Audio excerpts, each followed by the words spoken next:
And welcome back in hour number 2 of Trailblazers Courtside, presented by Pacific Power. Mike Barrett, Mike Rice, Brian Wheeler here with you live in studio. Of course, we're broadcasting on Comcast Sportsnet, 95.5 FM The Game in Portland, and Trailblazers.com worldwide, even down under. Yeah. They get us online, and Patty Mills joins us in studio in hour number 2. Patty, thanks for coming by. No worries, guys. Thanks for having me. I know, we got to do this more often. You're kind of a media type guy. Yeah, I'm trying to take my man's job over here, down the track. You got your own job now. Do it right now. I'm out of here. I have to eat dinner. Hey, we've talked to you about this privately, but congratulations on all the good things that have happened lately for you. I mean, I was telling Mike Breen last night, who does the Knicks games on MSG and, of course, on ABC, he said, give me something. Give me a story. We kind of trade stuff back and forth. I said, Patty's a great story. I said, comes to camp, there's no roster spot. People are saying, why is he even in Portland's camp? There's 15 guaranteed contracts already there. But you never know. Some bad luck befalls Jeff Pendergraph, and all of a sudden you got a spot, and then you get your opportunity. And it seems like sometimes in this league, that's all it takes is a window to crack open of opportunity, and you've jumped right through it, to your credit. Yeah, definitely. Over the short time that I've experienced here in the NBA, I've learned that it is a business, and it's a business of opportunity. And there was a hectic rough patch there for a while where I didn't know, where my basketball career was going to take me. But I held in there strong, as well as my family and everyone back home. And, after, knowing that I was going to be on the team and I did get that last roster spot, it was just going to be a matter of, having the right attitude to keep, the hold on for that opportunity. And, it was just a matter of time. Confidence-wise now, when you first went in and got into the rotation versus right now, how is your confidence then versus right now as far as taking a shot or doing what you do? Well, first time that I went in, it was at the Garden in Boston. Yeah. And I went on only to find out that there on the court was Shaq, Paul Pierce, Ray Allen, Kevin Garnett, and I was just thrown in the fire, Rondo, probably. Yeah, and Rondo was there too. So, look, confidence-wise, there's nothing better than just playing games. I mean, you can practice as much as you want, do, individual workouts. There's nothing like playing. So, that's the fortunate thing that I've got over the last couple of weeks, was to just get out there and just play, and confidence has come with just that. On the other hand, too, I have great teammates. I love spending time with them, not only on the court but off the court as well. And, they've given me even more confidence to go out and play with them. So, when you got teammates like that, it makes the job that much easier. What do you tell Luke Babbitt? Because I watch him work out, and I see he has tools that could help a team win in the NBA. He's a big guy that can spread the defense, shoot outside, gets to the rim. Do you see him getting a chance to play like you did? Yeah, definitely. I think that there's an opportunity for everyone in his position. I know exactly what he's going through after being in his position last year. But just, keeping his confidence and working on his game, and he's been doing that. He's been coming in, working hard every day, and there hasn't been a day where he hasn't come in to work on his game. So, I definitely think there's an opportunity for him if he keeps at it, and right now he's on the right track. Some people have noticed that you've gotten some meaningful minutes in the fourth quarter of some games lately, and some have said, gosh, Patty looks very comfortable in that situation. How much of the international experience that you've had has allowed you to, feel comfortable and be poised in those situations where games are often won and lost? Yeah, it has. International experience has helped a lot. Obviously, being a part of the Beijing Olympics, and then recently in the summer with the World Championships, you get to go around the world and experience different types of basketball that is played. European style is different to the NBA, and is also different to back home in Australia. So, when you experience these different styles of play, you gain that confidence, and you know what players are trying to do. So, it just helps for confidence, knowing that there was a time in Beijing where I tried my best against the dream team, and it's all fun at the end of the day, and it's all about learning. How much time do you need in a ball game? We see guys get spot minutes and then they get yanked out. How much time did it take for you to really find a comfort level to where you knew, okay, this is what I can do now? Because a lot of guys get that shot, but it's just for a second and you're kind of afraid to put up shots, but you never have had that problem. From the first time you came in, whether or not you made or missed a couple of shots, when you're open, you'll always put it up. And I think that courage is what we saw early on, and I'm sure Nate saw it too, and that's why he continues to give you minutes. Yeah, definitely. There needs to be that comfort level to back yourself, and that's what that's what happened with me. There was a time that I was just waiting to go in there to back myself, because there was a part of me that knew that I belonged in this league and that I could play with the guys in this league. So it was a matter of getting my chance. So there was a time where Coach sat us down at the second unit and had a good talk to us, and was like, you guys are here for a reason. Just stay connected and let it fly, shoot the ball. And once you see other people getting belief in you and having faith that you can play, I mean, it makes it that much easier. So I think most of the credit has to go to my teammates.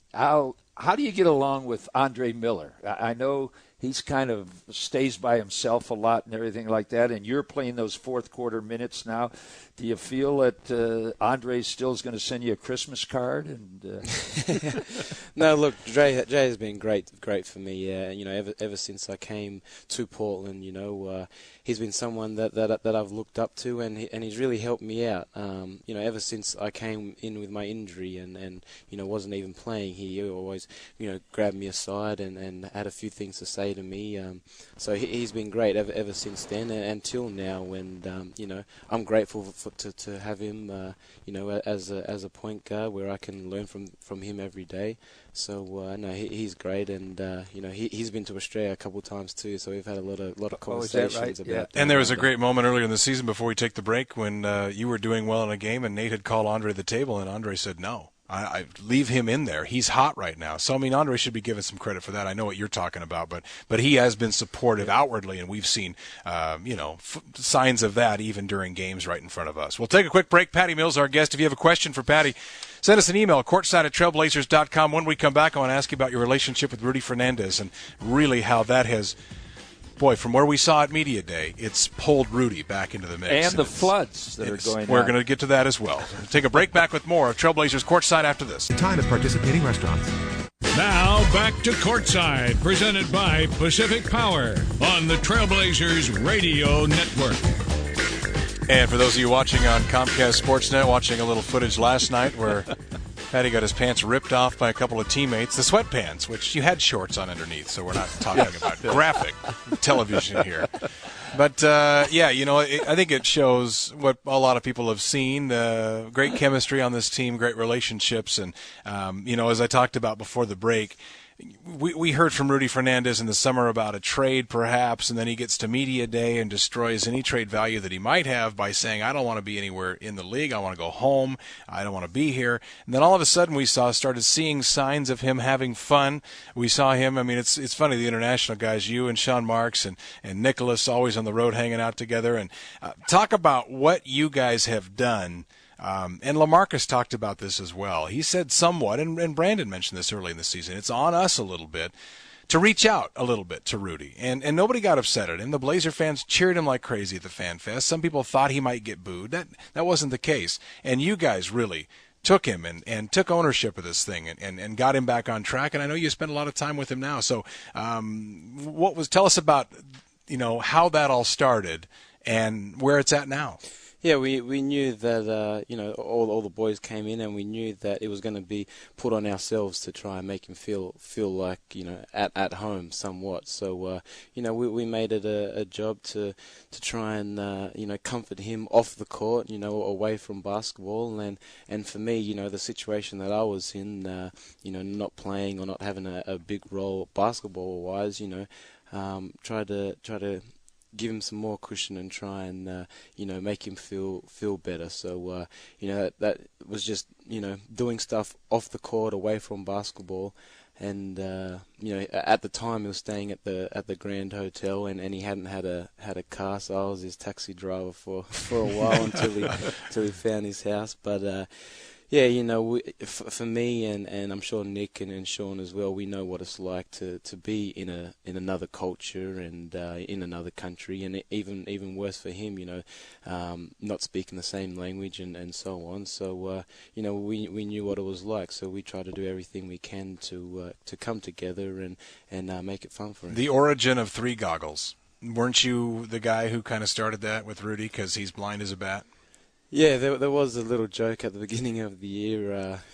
We always given each other a lot of grief for different things. But I made fun of Rudy not being able to see properly. He needs glasses to see. So every time he would miss a three, he would come out and say, "Well, you need to get some glasses soon for you to make some shots so you can see the basket." So one moment he hit a three and he looked at the bench and he strapped on the three goggles. So ever since then it's kind of carried. So does it bother you when you see other guys like J.R. Smith in Denver, and we saw Bill Walker last night for the Knicks? They're doing it back. DeShaun Stevenson. DeShaun Stevenson did it. Is it? I mean, I don't think they're doing it in a hurtful way or trying to be mean to your bench. But is it interesting that it's caught on like to the point where other guys watching scouting tape have seen it now are mocking it? It's fun, and I think more than anything, it's a compliment to see that it's gone this far, and to see that other people on other teams are noticing it, and for them to even have the cheek to do it when they're playing us, But no, it's all good fun, and I feel like something small like the three goggles again has brought the team even closer. So it's that those small little fun things that we do goes a long way. I know there's cultural things sometimes that when you talk about international ball and NBA ball, where in some circles in the NBA they'd say, hey, that's disrespecting us. But internationally it seems like there's more of that. And like I know last year it was chalupa time and you jacked a long three and Juwan Howard grabbed you and said, hey, we don't do that in this league. I learned my lesson. Yeah, right. But there are differences, aren't there? Some of that stuff you do have to learn the hard way. Yeah, you do. And, that incident was, a perfect lesson for me. So, that's the thing about being in this culture. You learn a whole different, a wide range of things that, you won't necessarily do back home. So it's a lot of fun. Now, when you go out, Nicholas, yourself, and Rudy and Sean. Rudy, of course. Does the waitress, if you go out to eat, kind of listen to the three of you with all the three different accents and everything like that? Do you have a lot of fun with that? Yeah, they're kind of expecting one accent. And then when every time someone talks, they squint and try to come in to listen some more. So it's all fun. I mean, we play around and sometimes we make the waitresses feel bad, but it's all for good fun. Now, you guys gave tremendous effort Sunday night against Miami and came within less than 2 minutes of beating one of the best in the NBA, a team that might go on to win a world championship this year when all is said and done. And then last night it looked like there was some carryover effect maybe emotionally from a tough defeat. Did you guys feel like it was just tougher to get going last night? Nate said afterwards it seemed like, he looked in your guys' eyes, you were a step slow. It just seemed like a team that needed a break, and maybe like today getting away from everything and then getting back to practice tomorrow. Maybe these 2 days will offer that break. But did it seem like maybe there was a flatness to the game last night coming on the heels of the tough loss on Sunday? Yeah, definitely a flatness there. Just coming out from the start of the game, but not only from that one game. I think it's carrying over from a few days. Even the latest road trip. So I've learnt in this organisation, 1 day off can go a whole way. So that's definitely what we done today, just to get away from it all and come back tomorrow and go to work. So I think that over the last few days have been a whole range of things that we can take out of, both positive and negatively, so that we can work on a whole bunch of things. So I'm sure come tomorrow and come the game in Phoenix, we'll have recharged our batteries and ready to go. A couple of emails for you, Patty. This one is from Kat. Says, don't tell work, but there's a few of us watching from computer here at Oz. Is that... And I think this email's from Australia. Love your work. So glad 1HD is showing. Is that one channel in Australia? Yep. Is showing a lot of your games. Doing great work for the Indigenous community, raising awareness of basketball. Congrats on the great games. Well deserved. Oz basketballers are behind you. Can't wait to see you play back home. And awesome work on raising awareness for Queensland floods. The images on TV are devastating, and all help is appreciated. So with that, we know that in Brisbane and Queensland, there's been some devastating floods of like biblical proportions. And I know you've you've talked about trying to get help. What are you guys doing to help out those who are so affected? Yeah, I think the main thing right now is just to raise the awareness of everyone in Portland, and we're doing a good job here on Twitter and Facebook and those social networks just to try and get it out there. And as you see on the screen now, the flooding in Brisbane downtown.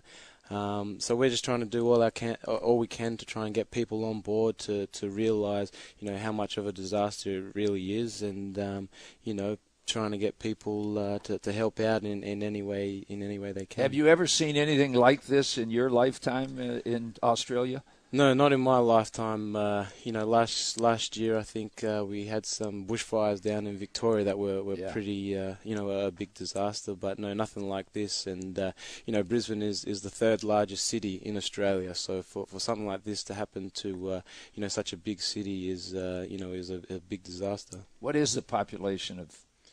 I'm not too sure what the population is of Brisbane, but like I said, it is the third largest city, in Australia, and it's just, almost wiped the whole city clean, and to the point where, you can only see rooftops of most houses. So. Now, with your family in town for as long as they've been over the holidays, now what have you done to kind of show them the best of Portland?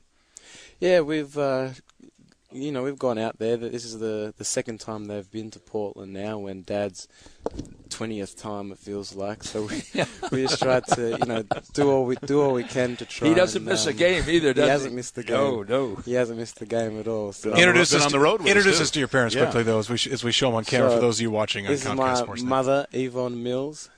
She's from South Australia. And this is my dad, Benny Mills. He's from the northern parts of Queensland. And Benny hasn't just been going to home games. He's been on the road with us, too. And that's what these guys are saying. That. Yep. Well, that's terrific. And going home next week, we understand. I think Coach is getting him his jersey. Well, let's take a break, get one more segment with Patty Mills. Again, if you have questions, and I want to get a few more emails in because we've got a lot of them for Patty, courtside at trailblazers.com. We'll take the break, come back with our final segment with Patty Mills right after this. As Trailblazers Courtside is presented, as always, by Pacific Power, and I mentioned that you can email us some questions. We got a lot of response there. Courtside at trailblazers.com. I'll get to a couple of them. Patty, rugby union or rugby league? Great to watch you on the court. That's from Jason. Oh, I have to pick rugby union or rugby league? Yeah. I got to pick rugby league. And we don't really know what that's talking about. My home team. What does that mean? Brisbane Broncos. It's football codes, football codes. Okay. Yeah. And tell them that's not a duck jersey. That's the Australian national. This is not a duck jersey at all. This is the Australian. This is the national colours of Australia. Green and gold is what we call them. It's appropriate then. Yeah. And we got another. I'd wear this tonight. And another email from Australia. Go the Crows. Oh, it's my Aussie rules team. Somebody told me to tell you go the Crows. Calm the Crows. That's from Ryan. He's watching in Australia. Jeremy asks if you can do your best American accent. I'm too Australian to do an American accent. How about a Spanish accent? You've been on Rudy for a while. Keep the Australian. The Australian accent's great. This from Scott. Have you had to adjust your shot being as tall as you are, which he's very kind in putting it that way? You've had some amazingly high-arcing shots along with a couple of quick touch shots in the middle. You seem to have it nailed, and it's brilliant to watch. That's from Scott. Yeah, definitely having to speed up my shot a little bit more because of my height, being short and guys that are close. How tall are you? The fans want to know that. For the fans, I'm 6'3". For Sally out there. Yeah. 6 feet in the program is what for he's mom and dad as. back home is 6 foot. Yeah. That's right. Yeah. But it hasn't ever bothered you. I mean, your quickness, and when Nate watched you, we talked about international ball, and one of the reasons. I think that they were turned on to your style is because of the quickness and the way you played against Team USA. Did you know it at the time that there were scouts there were saying, hey, can this transfer over to the NBA? And probably feels good now that it successfully has. Yeah, no, not at the time, really. You kind of, when you're in that situation representing your country at that level, you just get caught up on that and trying to do as much as you can to represent Australia. So, not too many of other things that were going on at that time, but just trying to do as best as you can. If you are back on the show again, you got to wear a St. Mary's. Oh, yeah, I'm definitely breaking that out. Yeah. The Gales. Doing very well this season. Yeah. 15-2, I think. Rob Dog emails in from Canberra, Australia. Says, great to see you getting heaps of court time. Can you guys make it to the playoffs? Yeah, that's my Uncle Rob Dog right there. It is? Your parents were laughing as soon as they heard the name. Yeah. I wasn't even going to say the I didn't whole even name. hear the but, question.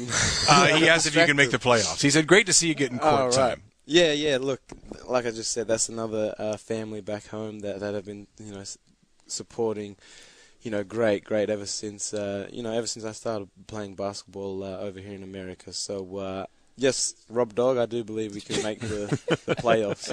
And you should send your daughter and her husband over here so they can watch us play the playoffs. That's right. All right, we showed some them. footage of the floods, and I wanted you to be able to get. Was there a website you wanted to give out for people who are interested in helping out? Yes, indeed. I wanted to. They probably have it on the screen. I think they're going to have something, but we'll talk about it as well.